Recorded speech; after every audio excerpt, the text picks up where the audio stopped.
right. Yeah, we're recording. Sweet. Awesome. I know. That's great. Happy days. All right. Hey, you, and welcome. My name is... It's Mike, if you can believe that. Mike. Nice. Yeah, I know. It's a good name. And you're listening to the That Chapter podcast, the dulcet tones of me, host number one, Mike, and my sidekick, Dirty Keith. Hello. There you go. All right. All right, Keith, what story are we just going to dive into this one? Because we've got a fair bit to it, or are we going to do our usual banter that people probably fast forward? I would be interested to know if you've been listening to any movies lately, or watching any movies lately. You know what? I haven't. I actually have zero Mike's movie reviews for you today, folks. I do apologize. I've been slacking. Get on it, man. Majorly slacking. Do you know what I went to recently? I went to a panto. You went to a panto? Yeah. Wow. Now, would folks at home, will they be familiar with whatever a panto is? And I've never been to a panto myself, but it looks awful. Well, it's for children. So, so basically, a panto is... It's like a theatrical performance, and they pick a story. This story was Aladdin, so they loosely follow the story of Aladdin, and then they throw in like a lot of pop culture references, other songs. They go out into the crowd and they shoot water guns. It's for kids, it's for children, but it was wild. For an intellectual like myself, I think I'd probably give it a miss. But so we went to it was in a local community centre near where we live, and we went in. First of all, there was 2 bars in the local community centre. Hell yeah. Which is amazing, and they were serving at the time. Nice. And you know, usually before like a theatre, if you go to like a theatre show, they have like, you get your wine or you get a pint beforehand, and then the show starts and then the doors close, and then you're stuck. You're stuck in, and you can get back to the bar like when there's like a half-time break. Yeah, and everybody just rushes. They're like, I'm out of here. Yeah. So they close the doors, but then they announce that they will be doing table service throughout the whole thing. So there was just pints flowing. Hell yeah. Once again, this is a kids show. It was a matinee at 2:00 on a Sunday. Well, I guess they just really realize, parents need to get through this somehow. It was wild. Feed and beer. I'll be going again without my child because it was wild crack. Do you even know what was going on? No. Got shot with a water gun. It was great. I think there's probably just somebody spewing beer in it from what it sounds like. But I'll take your word for it. I hope it's water, actually. Yeah. Well, today, folks, shall we get into today's story? Yeah, let's get into it. All right, let's go. For this story, we are talking about the White House Farm murders, everybody. The White House Farm murders. For today's one, we're heading to the mighty year of 1985. In the US, it was Ronald Reagan's first year in his second presidential term, during which he made history meeting Gorbachev for the first time in Geneva. The meeting was vital, Keith, if you can believe it, in easing tensions between Russia and the West in the Cold War. You know, you got a couple other things. Microsoft was released that year. New Coke, Band-Aid, Back to the Future, The Goonies. Was Top Gun 1985? Ooh, I don't think it was 1985. It might have been earlier. Really? What year was Top Gun? Folks, what year was Top Gun? Answer us. Answer us now. See if you can do it before we Google it. Yeah. All right. Folks, you got 5 seconds. Oh, 1986. Well, I thought it was earlier. I was wrong. All right. Well, there you go. So it was about to get good. Basically, 1985, what a year. It was about to get really good. But not for the people in this story. Mm-hmm. See, today is the topic of wrongful prosecution. This story takes us to the UK, where wrongful prosecution is back in the news again with the infamous case of Lucy Letby. Yeah. Keith, are you familiar with her? Did she kill loads of babas? Yeah. Or was it, just tragic shit that happened? I don't know. Right? I don't know. It's pretty messed up. It is, like, before, when this all came out, I was like, furious. I was like, this bitch. How many babies? It was a lot of babies. It was a lot. That she was convicted of murdering. Yeah. And now, like, I've been reading up on, like, the reports that they've been using and, like, the evidence. I'm like, oh, maybe she's not.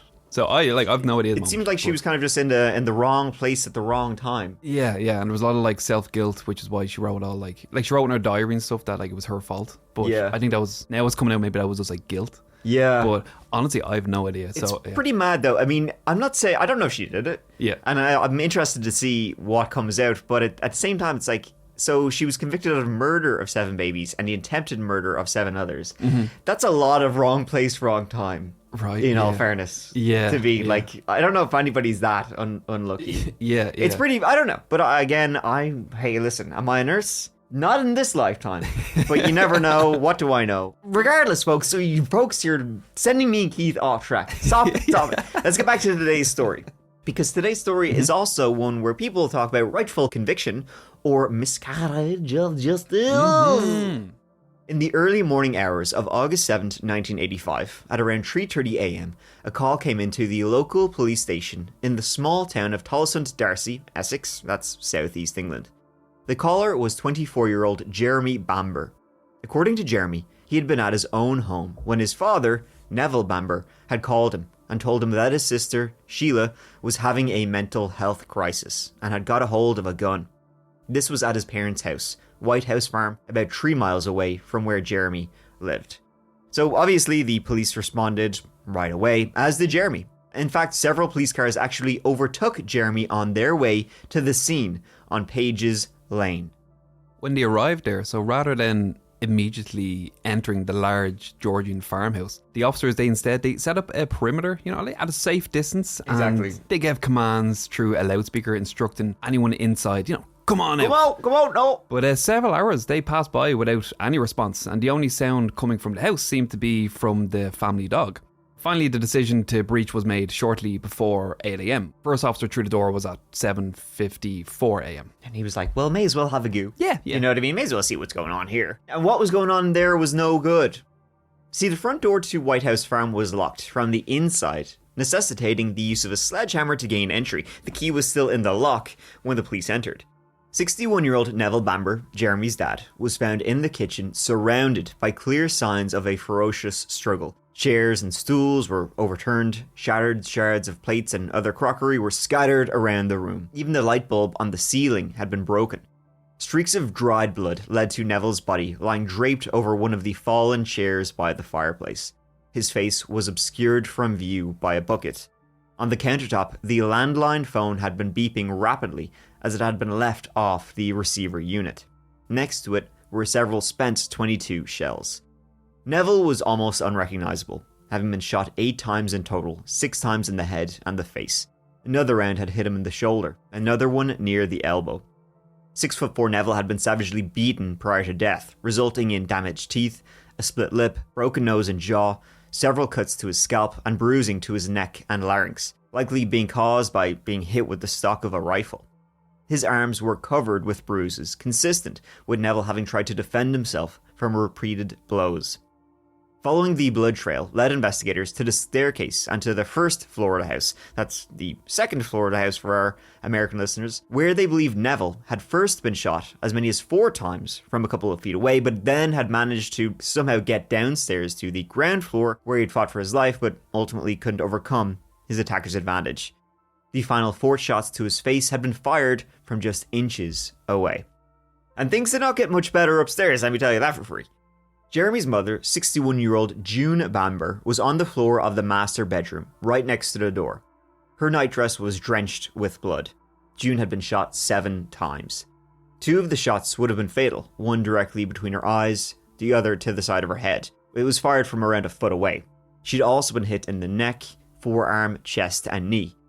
Next to June was the apparent culprit of this entire bloodbath, 28-year-old Sheila Caffel, maiden name Sheila Bamber.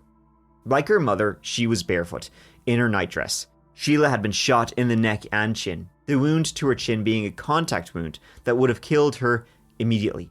The second shot to her throat had been fired from a couple of inches away, and likely would have been fatal, though not immediately. In her hands was the semi-automatic Anschutz rifle that had killed her parents, plus several fired .22 caliber cases. And if you're thinking, well, it can't get any worse than this, Sheila also had with her her 6-year-old sons, her twin 6-year-old sons, Daniel and Nicholas. So this is about as bleak as it gets, so I'm going to avoid going into any grisly details, but suffice to say the boys were also deceased. Both boys were still in their beds. Daniel had been shot 5 times in the back of the head, Nicholas 3 times. All of the shots were fired from between 1 and 2 feet away. One of the boys was still posed, sucking his thumb. 25 shots had been fired in total. That meant the rifle, with a 10-round capacity magazine, had to be reloaded at least twice during these horrendous and horrifying murders. That's horrific. Yeah. Jesus, just that image of still sucking the thumb. That's ugh. Outside, behind the police cordon, Jeremy was given the news that his entire family was dead. And Jeremy made a show of being very, very distressed, cursing God, howling and bawling his head off, punching the ground type stuff. It's all very theatrical. It was like you'd seen somebody in a movie. This is how people in the movies react when they get bad news. So I better, oh no! God, why? God, you know. Yeah. Was that good? Do you have any notes? Yeah, exactly. Yeah. Maybe give me more. Yeah. Got it.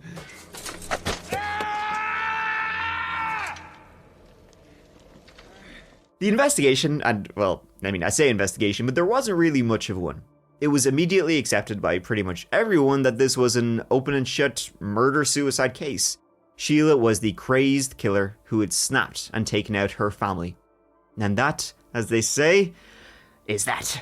Yeah, the Daily Express newspaper, they literally had a headline that said, "Suicide girl kills twins and parents." And they had that splashed across nearly half of their front page the very next day. Well, you can't take that any other way, I suppose. There's no reading between the lines with that one, no. The article, it flat out called Sheila a deranged divorcee and described how she'd gunned down her family in cold blood with a rifle taken from her father's collection. Which was wrong, by the way. The gun, it actually belonged to Jeremy. They also very likely just guessed at the order at which each family member had been killed. So as far as the public was concerned, it was a horrific tragedy, but case closed. Case closed. Done, and another job well done. Yeah. Man, the British newspapers are hilarious. Right? They're brilliant. Yeah. They don't beat around the bush. No. The Bamber family were given the keys to the farm back after only 3 days, and it was like, well, that's it. Here you go. Move back in. The police had even gone to the trouble of cleaning up the entire crime scene. They'd clean up the blood, the spent shells, a whole lot, so as to not upset Jeremy. The murder weapon was even moved by an officer at the scene without any gloves on. Like, it wouldn't be fingerprinted until weeks after the murders. Essentially, the entire scene was handled laughably. You know, it was at risk of a horror movie turning into a slapstick comedy of how they just took the entire scene at face value. Something seems very strange here. The victim shot herself twice in the head area. The murder weapon belonged to a person who didn't live there. The scene wasn't examined properly. It just seemed strange. It didn't add up. Didn't add up. Even the fact that Jeremy said that his dad called him on the phone, but it seemed like his dad seemed like he'd been dead for a little bit. It was weird. Yeah, it was very strange. Yeah, especially like the shot in the head twice. It was like that. Do you know like Gary Webb?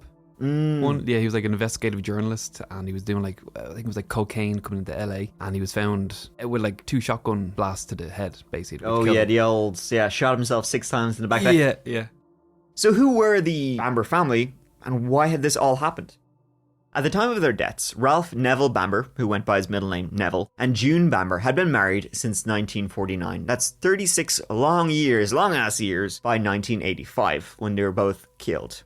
Neville, born in Horsham, West Sussex in 1924, was an accomplished man. He had served with the RAF as a mosquito pilot in North Africa during the war, until a crash had landed him in hospital for a whole year with a broken back. When the war ended, Neville enrolled in agricultural college, where he became close friends with a man named Robert Boutefleur, or Bootflower. I don't know how you pronounce his name, but... Buttflower. Buttflower, yeah. The friends met and courted sisters, Pamela and June Speakman, a pair of farmers' daughters from Essex. Robert and Pamela would also go on to be married, just like Neville and June would. So 2 best buddies marrying a pair of sisters. He's fair play to him. Like, he broke his back, and then he went on to studying farming, basically. Backbreaking work. Doing it again. He enjoyed it so much. That's crazy. Yeah. Get a desk job. I know, yeah. I suppose in the 40s there probably weren't too many desk jobs. Yeah, that's fair. Yeah. June Speakman was born June 3rd, 1924, and was very much used to farm life, having grown up on Vaulty Manor Farm, not far from Tollishunt, Darcy. By the way, I presume I'm pronouncing that right. Tollishunt, Darcy, the town where the White House farm was? Yeah, sounds good. Tollishunt, Darcy. I'm probably going to get some very angry English people. Oh, I'm sure they'll let us know. Emailing me. You can email me, but frankly, I don't care. June had also served in the women's forces during the war. Shortly after they tied the knot, the couple moved into their marital home at White House Farm, where they took over the business and home from a relative of June's and hoped to start a family together. Now, Neville had been offered his own farm in Zimbabwe, which was back then Rhodesia, but had turned the option down. He had shown some regret at the time over the decision not to move there, but later changed his attitude after 2 of his sisters died on the African continent. I guess he was like, well, that's probably not a good idea to go, so The Bambers now, they were relatively well-to-do, and they saw themselves as having a lot to give, especially June, who had long aspired to be a mother. After longing for motherhood for so long, it came as a huge shock and caused June great sadness when she discovered that she was unable to carry any children. Now, Neville, he not only ran the large White House farm, but he also served as a local magistrate. Big man around town. Big man, yeah. And he had a good reputation around the small town and was known to be a fair man to deal with, both professionally and personally.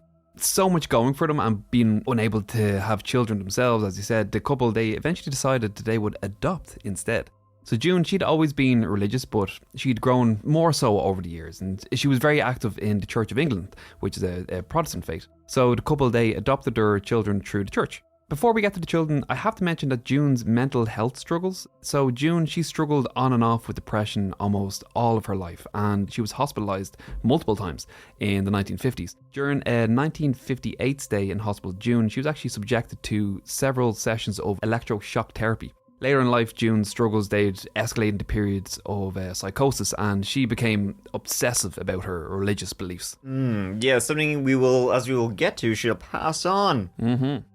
Sheila was born in 1957 and was adopted by the Bambers when she was only 3 months old.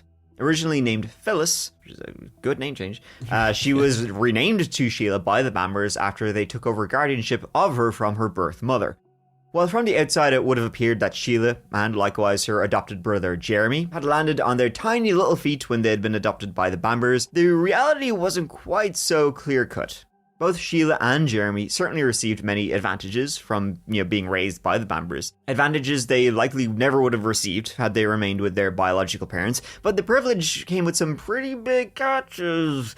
I say like the children were raised by the Bambers very, very loosely. The children were both privately educated, and from a young age, they were very used to being sent away from home, which is pretty ironic. It's like, oh, we want children, but just not around. I only want the good parts. Yeah, exactly. Yeah, actually, in fact, Neville, he actually had the nickname of the cuckoo around the small village, thanks to his apparently being more than willing, even eager to have other people raise his children. Yeah, the reference to that is the cuckoo bird, which is known to lay its eggs in other birds' nests and have them raise their young for them. Wow, cuckoos frickin' suck. Right? Shitty birds. Yeah. Why do we have them in clocks?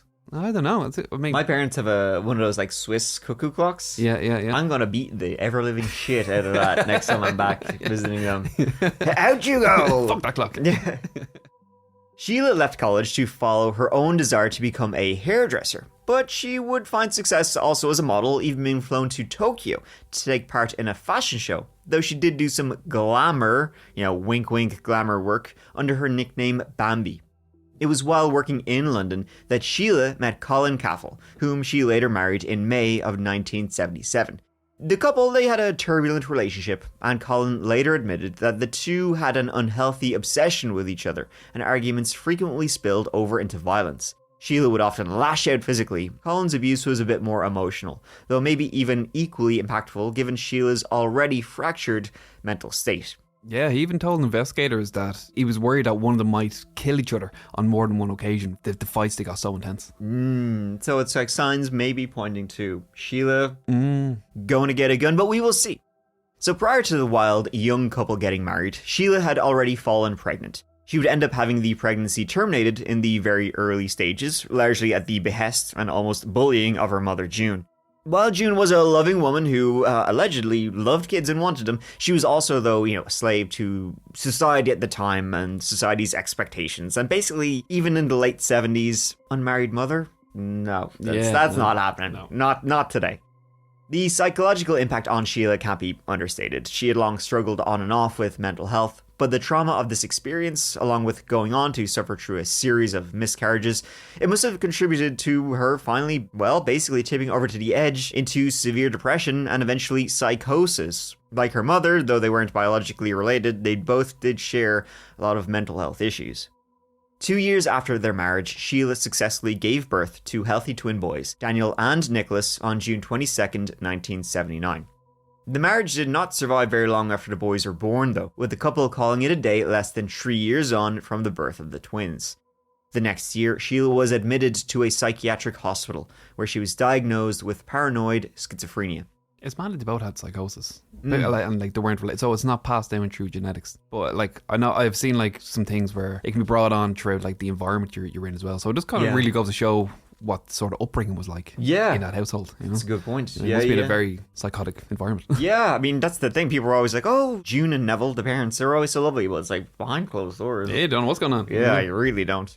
I mean, that's Sheila. We'll get to Jeremy. He's, I mean, spoiler alert, but what a dickhead. So, we'll see.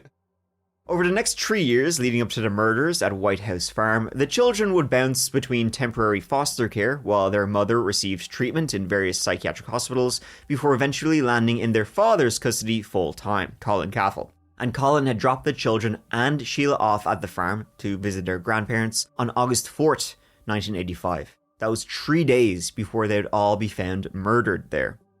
Like her adopted mother, Sheila's delusions had a distinctly religious bent to them, with her believing that she had direct conversations with God, and that people, including her ex Colin Caffel, that people were planning to kill her. She'd also believed that her phone had been bugged and that she was being spied on, and this led to her being put on monthly injections of powerful antipsychotic drugs. Before, she'd been entrusted to take tablets herself, and she'd failed to do this, so she ended up relapsing into delusions and psychosis. So she'd last been admitted to hospital 5 months before her actual death. You know what I was just thinking? And this isn't to make light of psychosis or anything, but she was worried that her phone was bugged and stuff like that. And now we have phones that we know are bugged. Right. I every time I have a conversation or I'm watching something on TV, a day or two later, an ad will appear for what I was watching. I did not search this in my phone. I did not type this into my phone, but an ad for it will appear. So it's clearly listening to me. I find it really helpful. Oh, I mean, it sort of is, honestly. But it's like, if you believe that you're being bugged and stalked, I mean, that's like... Well, and we actually are being... Yeah. Like, it's such an invasion of privacy, but I know. It definitely is helpful. Just grab your wife's phone and just be like, buy your husband gifts. And just keep saying it. And she'll start getting ads. That way we always come out on top. Exactly. It's a good idea. Cream rises. And now, you know what? Speaking of gifts, ladies listening and fellas, well, all of yous, listen up. It's time to talk about personal grooming. You know, grooming isn't just about looking good. It's about feeling good, am I right? And feeling others who, you know, touchy, they feel good too. So whether you're suiting up for a big meeting, gearing up for a date, or just tackling the day, the right tools, they make all the difference. You know it. And the right gift can make the difference too. And so, today's sponsor Manscaped, here to help you out. It's important to take care of your skin and skip the cuts and irritation. And so, to help you out, let's meet the Beard and Balls Bundle from Manscaped, your all-in-one grooming solution to help keep you polished from head to toe, or more precisely, from beard to balls, nose to nuts. Join the over 12 million men, that's a lot of men, worldwide, and all of them trust Manscaped. And guess what? Use code TCP for 20% off and free shipping at manscaped.com. So, the Beard and Balls Bundle. What's that?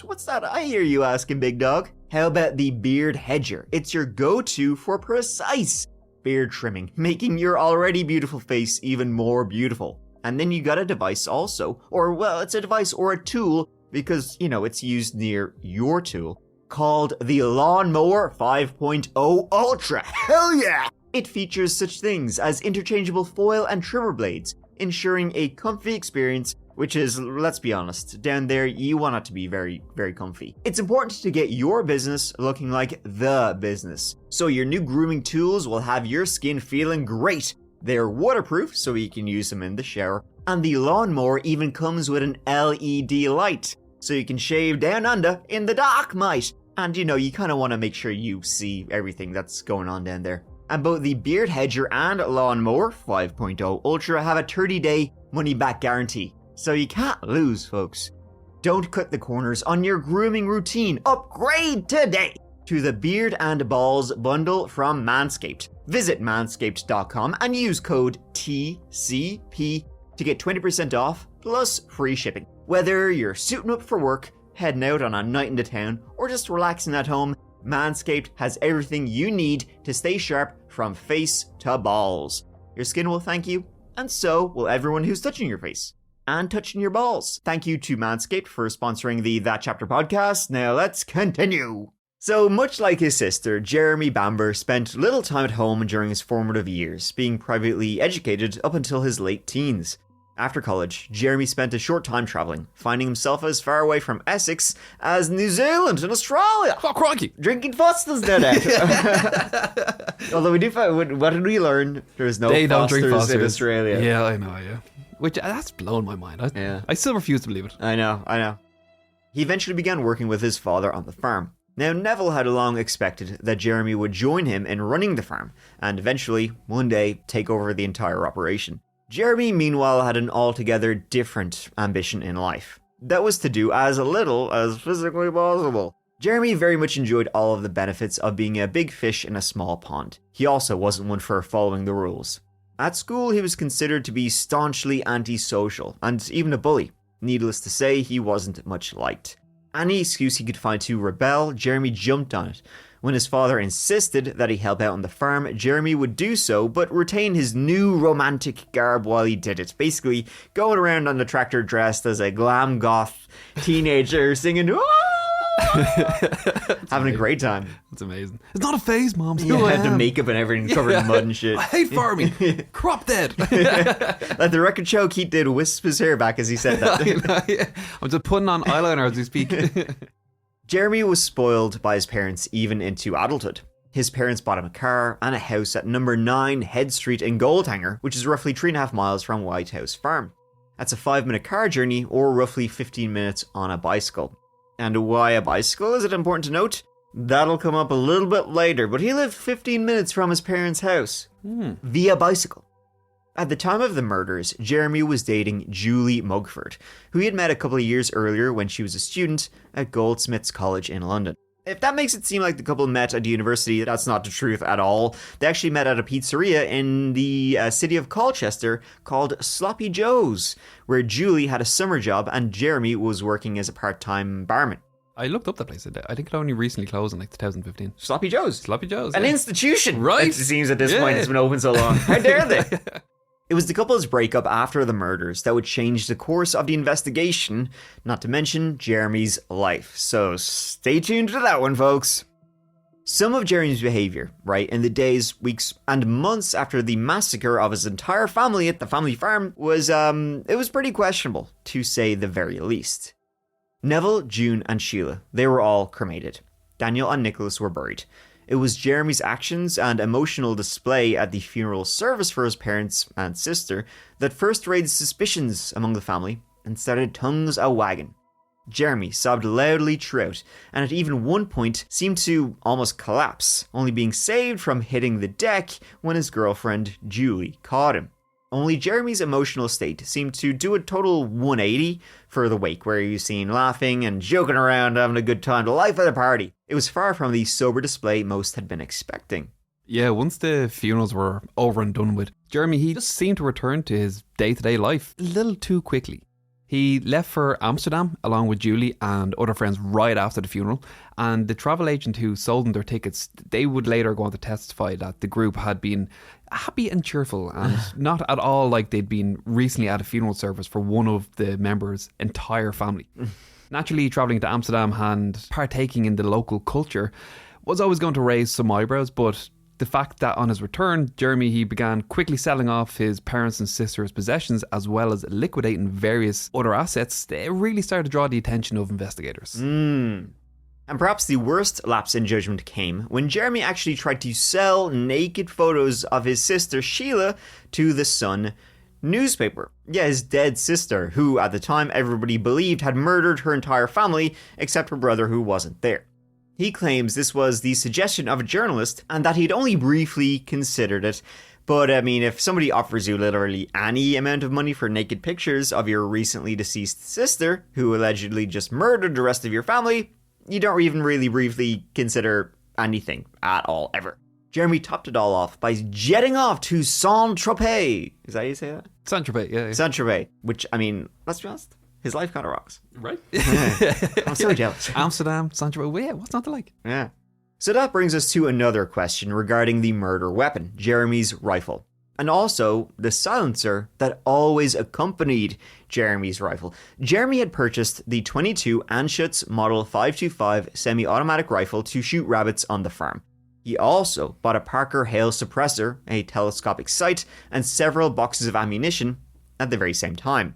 According to basically everyone who knew Jeremy and the Bamber family, they had never seen the rifle without the suppressor attached, and no one had ever seen Sheila shoot that weapon or any other weapon ever.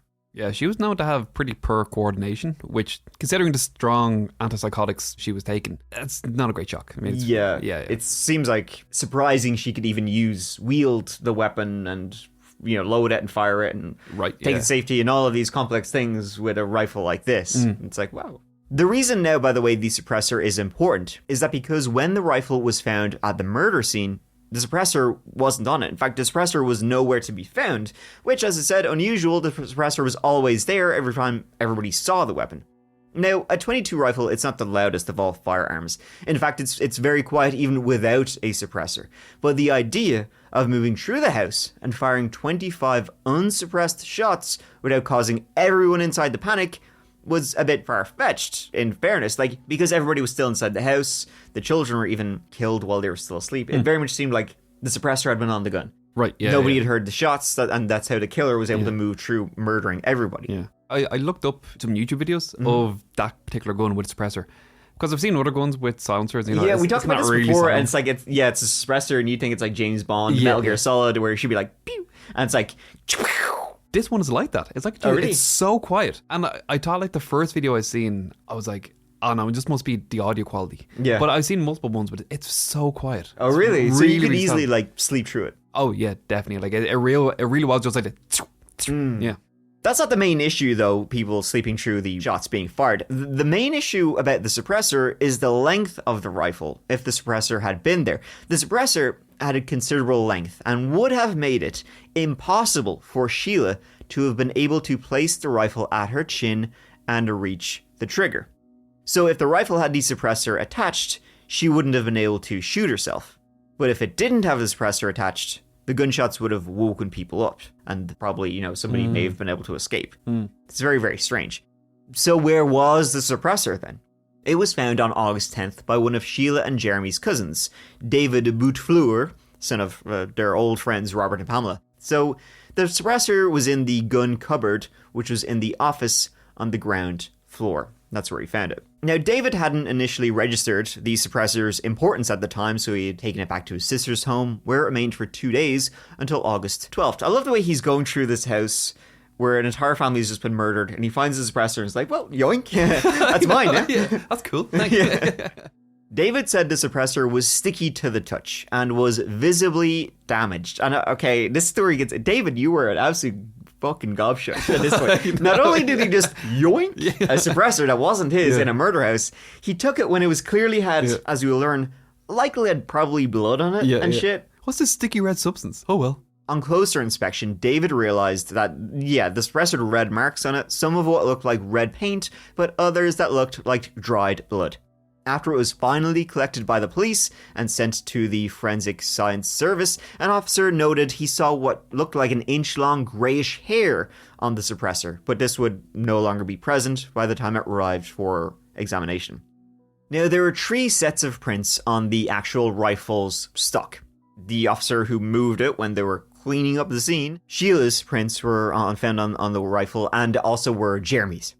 The suspected blood that was found on the suppressor was indeed confirmed to actually be blood, but the sample was too small to get, a hell of a lot from it. It was found to be in the same blood group as Sheila, but the result could have been replicated with a mixture of June and Neville's blood.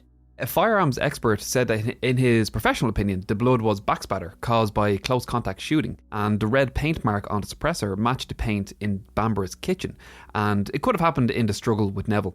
The location was another thing. After all, why would Sheila shoot everyone with the silencer on, then take it off, hide it, and then shoot herself? Makes no sense whatsoever.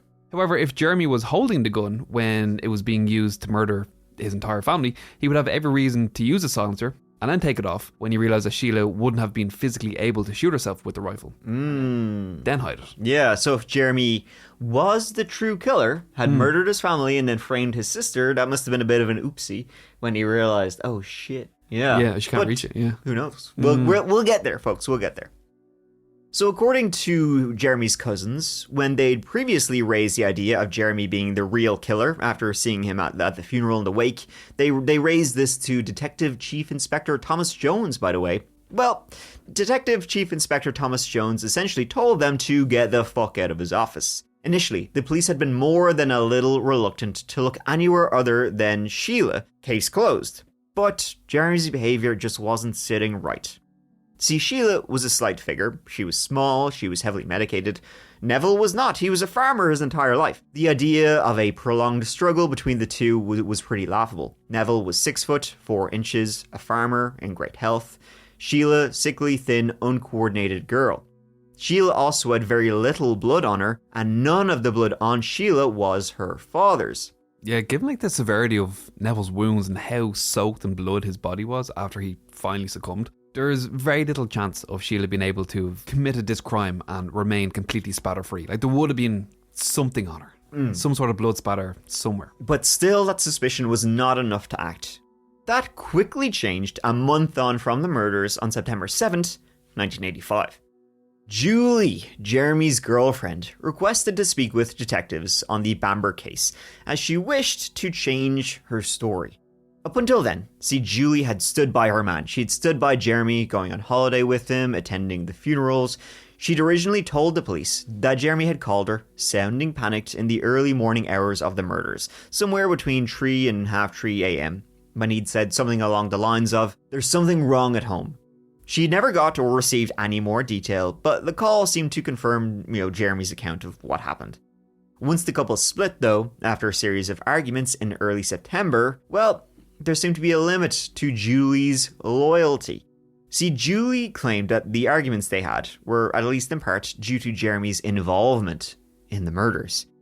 Though Jeremy's apparent constant cheating was also a big contributing factor, with the couple getting into a physical altercation after Jeremy received a call from another woman Julie thought he was seeing on the side. Why would you piss off the one person that knows? Like, if she Exactly. if she knows, why would you do that? Yeah, It makes no sense. Yeah, exactly. The only person who knows you murdered your family, I'll piss her off and I'll I'm cheat gonna on fuck her, around, and who yeah. cares? A few days later, Julie returned to the station and even gave more incriminating details regarding Jeremy. She now added that just over a year earlier, Jeremy had made comments about his family trying to control him and that he wanted to, quote, get rid of them all, as well as making more derogatory and disparaging comments about Sheila and the twins, by the way.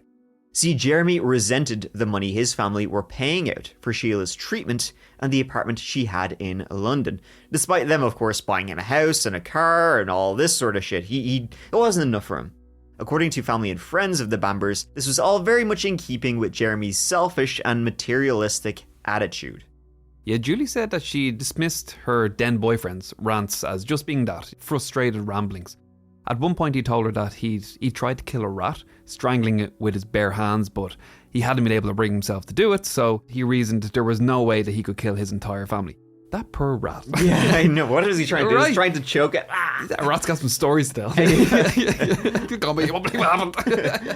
Though that didn't stop him coming up with what Julie thought were theoretical, fanciful plans. Jeremy, he'd chatted about a variety of ways to kill his parents, mentioning sleeping pill overdoses, burning down the farm, or finally shooting them.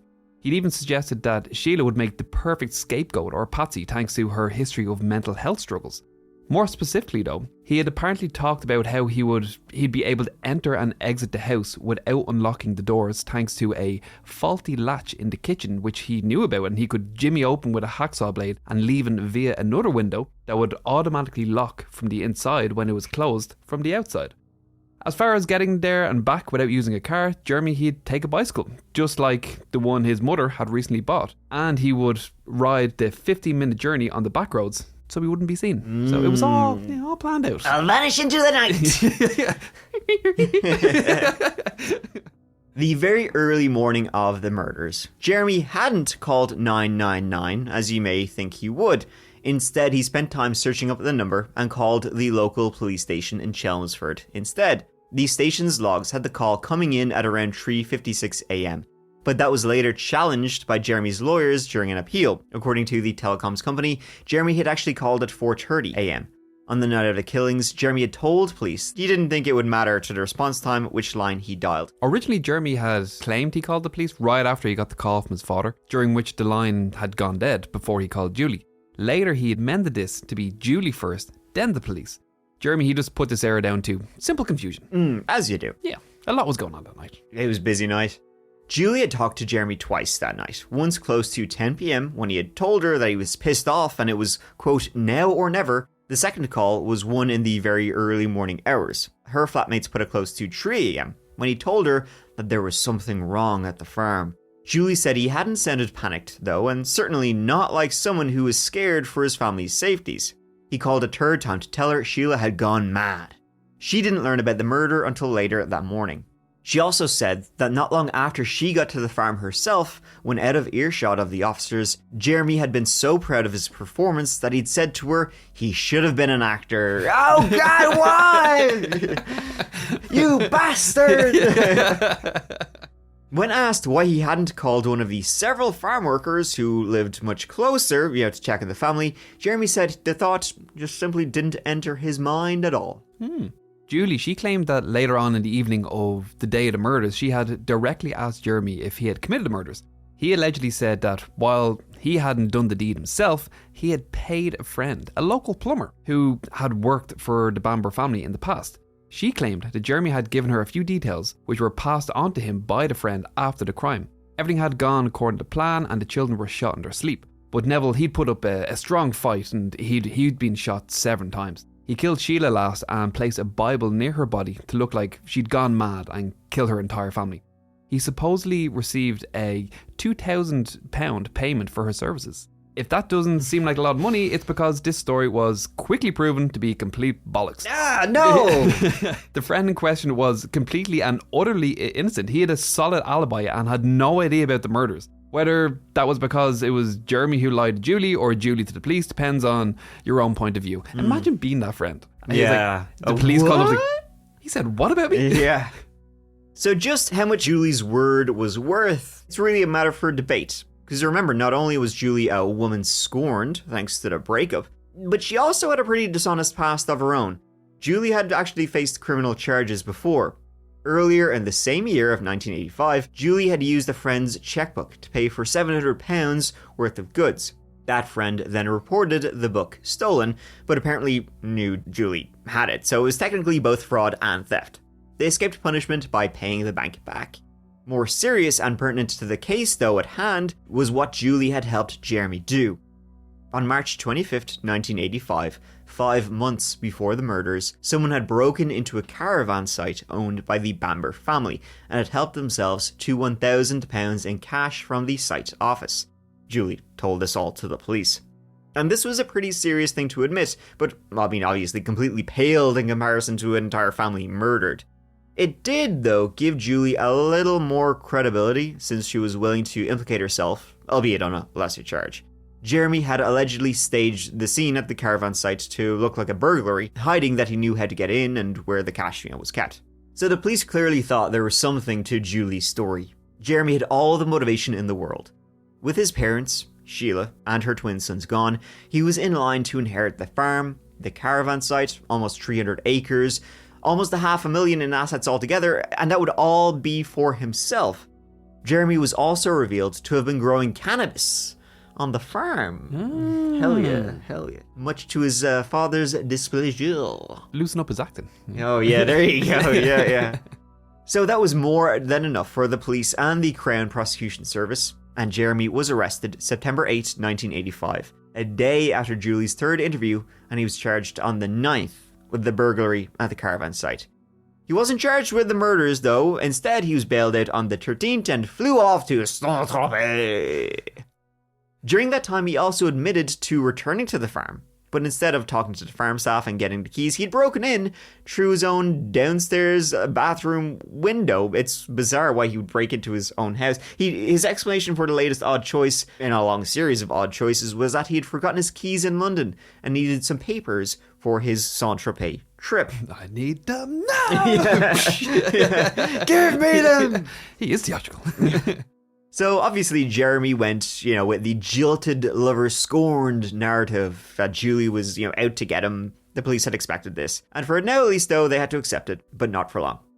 So on his arrival back to British shores, September 29th, 1985, coming back with a nice tan from Saint-Tropez, Jeremy was arrested in the port of Dover, and this time he was charged with the murders of his parents, sister, and nephews. He was remanded into custody until his trial. If the jury of 7 men and 5 women had any respect for Jeremy at the start of his trial, he soon did his best to rid them of it. To say that Jeremy really didn't help himself at trial, it's a pretty big understatement. When the prosecution directly accused him of lying, what he said was, "That's what you got to establish, mate." How's my English accent? That was more Scottish. Well, you never know, Keith. To an untrained ear, you've got a deaf ear, let's be honest. So. Look, he was adopted. We don't know where he was originally from. Maybe he was originally Scottish. Could have been, yeah. I forgot what an English accent sounds like in my head. Are you doing an accent? Yeah, I was doing a British accent. It was a British accent. That was British? Yeah, I had it so good in my head. The trial began on October 3rd, 1986, and lasted 18 long days, being strongly contested by both sides. The defense relied heavily on challenging the credibility of the prosecution's witnesses. They argued that there was no actual physical evidence pointing to Jeremy. His prints, along with a hacksaw blade being found around the downstairs window, meant nothing, considering Jeremy admitted to having entered the house that way prior to and after the killings. That's just how he comes in, with a hacksaw blade, right? Breaking in. That's how I do. He didn't show any signs of being in a prolonged fight either with his father the morning after, though he wasn't closely examined, only observed by officers on the scene, so no bloody clothing belonging to Jeremy was ever found, but they weren't looking. That's true, yeah. The prosecution's case was overwhelmingly circumstantial in nature, but it was overwhelming. Along with just how true Julie's statements and testimonies were, whether or not the phone call from Neville ever even happened that morning was one of the central sticking points throughout the trial. For example, when the police arrived to the house, finding the scene, the phone was off the hook. But Jeremy would say that when his dad called him that morning, his dad had been like, "Oh, Sheila's gone mad," and then the phone line went dead. Right, yeah. So was the phone off the hook or not? Yeah. I don't know.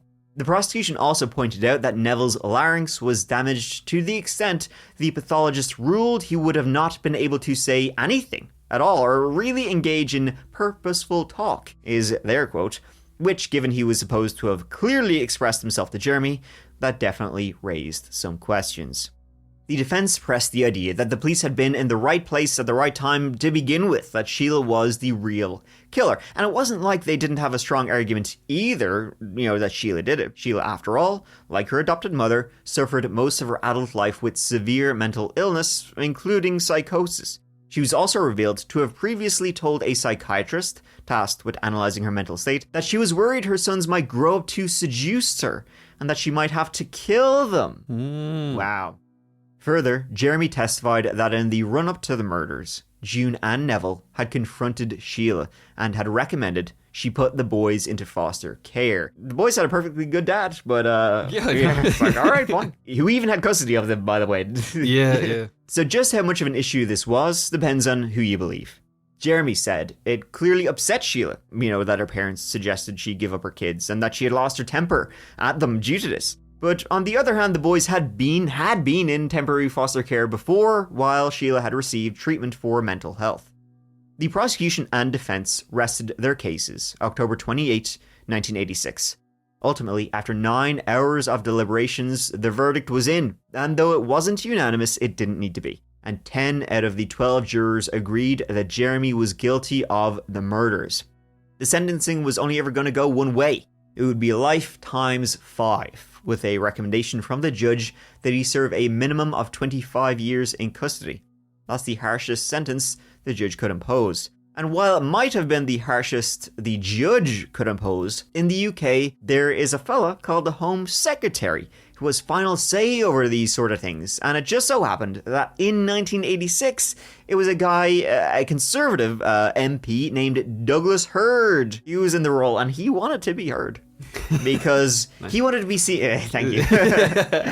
Because this guy, he wanted to be seen as tough on crime. No mucking about. And so he slapped him with a whole life order. And that meant that in Jeremy's case, life meant life. he would never be getting out. Life without parole. Not without a miracle, or at least one hell of a fight. You rarely see that now in the UK. Yeah, no, you rarely see it in Europe. Yeah, it's true. Yeah. Yeah. It is very much worth noting that in addition to all of the suspect things about Julie's story, which we've mentioned already, though she couldn't sell her story while the court case wasn't going, she did just that at the very first opportunity though. Mm-hmm. She received £25,000. Wow. I know. That's a nice chunk of change. Right? Ironically, the same amount Jeremy had earlier considered selling his sister's nude photographs, along with his own account.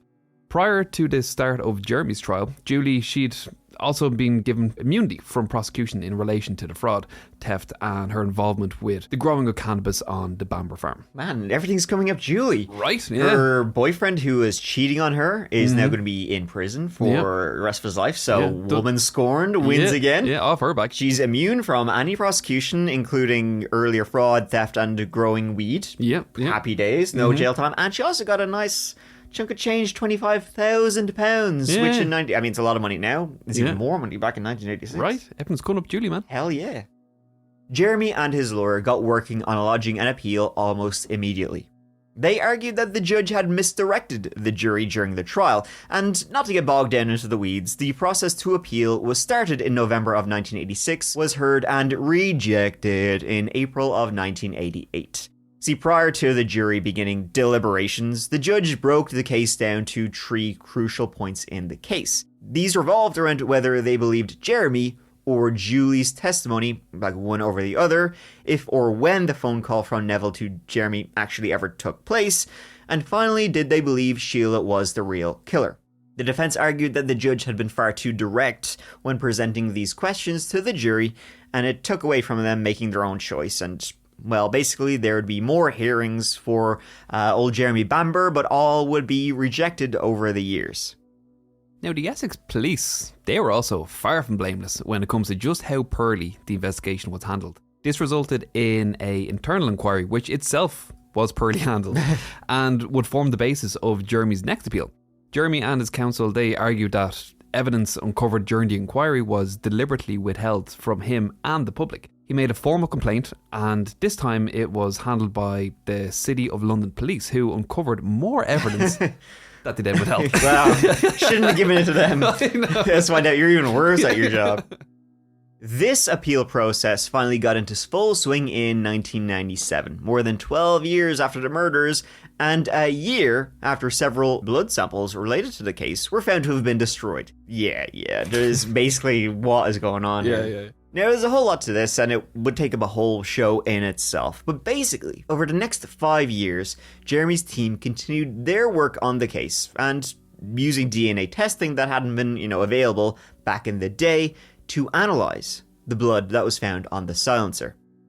At the original trial, a biologist testified that the blood on the silencer was human, and had come from someone with the same blood group as Sheila, but that there was a remote possibility that the blood had come from a mix of Neville and June's. So of course the question of who the blood belonged to was central to the prosecution's case. If the blood was confirmed to be Sheila's, then the silencer must have been on the gun when she pulled the trigger, only she couldn't have pulled the trigger because she couldn't reach it, so therefore, if the blood was Sheila's, Jeremy used the weapon.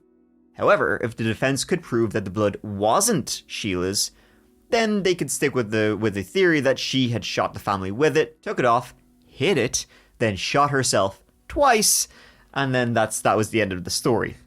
For the 97 to 2002 appeal, the defense team hired an expert who carried out modern testing on the silencer and found that the blood was a match for June, Mama June, and that the major component had not come from Sheila. Unfortunately for Jeremy, this wasn't enough to sway the review, and the judge concluded that the silencer evidence didn't lead to an unsafe conviction. Basically, everyone who was officially reviewing the case found the verdict to be sound, but it was interesting that it wasn't Sheila's blood. That kind of did point that, maybe she did take it off before she shot herself. Twice. Interesting. Yeah, twice, yeah. There was another appeal in 2008, so he appealed not against the conviction, but against the whole life tariff. Jeremy's case, it was elevated to the European Court of Human Rights, but his sentence was upheld. Though in 2013, the European Court's Grand Chamber did rule that the idea of whole life sentences with no prospect of release might contravene part of the European Convention on Human Rights. This isn't enough to force the UK to give Jeremy his freedom or even the possibility of it, though. Well, I guess they're not part of the European Union anymore, so... Yeah, so they don't really care. This is the main reason they left, I believe. Yes, it was. It was over in this case. Brexit. I might be misinformed. We're not bringing Jeremy. We'll leave over Jeremy. Yeah. So Jeremy's case has achieved a fair amount of cultural cachet, being the subject of several dramatic reconstructions, almost as dramatic as Jeremy himself, and drawing the attention of various members of parliament and journalists. The Jeremy Bamber campaign has continued to fight for Jeremy's innocence since 2015. Personally, though, I think it's very likely that Jeremy did commit the murders, but that's not to say the police did anything close to a good job at all. Sadly, the poor handling of the case has thrown the entire thing into doubt. But I think there would basically need to be too many controversies and leaps in logic for Jeremy to have not been the killer. Yeah, I'm pretty sure he did it. It seems pretty clear, Jeremy. Yeah, I'm kind of leaning towards it a little bit as well, yeah. By the way, one final note is we did mention at the top that this is similar sort. I mean, it's not really similar, but it has, things in common with the Lucy Letby case, another case set in England. Also, ooh, did she do it? Did she do it? Yeah. But this actually has a lot more in common with the Bain family murders, which I don't think you were on that episode. No, the good old days of the That Chatter podcast. The good old days, and you weren't here. Yeah. The glory days. With the Bain family murders, folks. Very similar case to this, only it's set in New Zealand. Nice. Did a hobbit do it? Who knows these things? But yeah, if you're looking for a similar case to the White House farm murders, check out the Bain family murders. Very similar case. The Bain family in New Zealand, entire family murdered. Who did it? That's the question of who killed the Bain family murders. Was it one of the family members or no? But yeah, so you can check that out if you're looking for a little more. But that's the end of this one, Keith. Yeah, if you're looking for a little more, Mike, a little less Keith, you got it. They're chomping out of it, of course. Yeah. All right, Keith. So what do you think of this old one? It was good. Yeah. Yeah. I'm kind of in the mood now to go to Saint-Tropez. Where is that? I have no idea. Right. It sounds like it's French. It sounds fancy. It does indeed. Yeah. All right, folks. We're heading off to Saint-Tropez. But you know what? In the meantime, till we're back, how about you just listen to some more of That Chapter podcast? Why not? Why not? It'd be rude not to. What else are you doing? Come on, we both know it's nothing. All right, folks, thanks so much for listening. And yeah, next episode from the TCP will be out every single Monday morning, so please give it a go. And I'll see you. There you go. All right. Thanks, folks. Bye.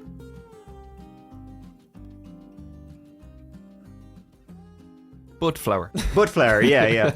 Not eating any of his bread. Their friends met and...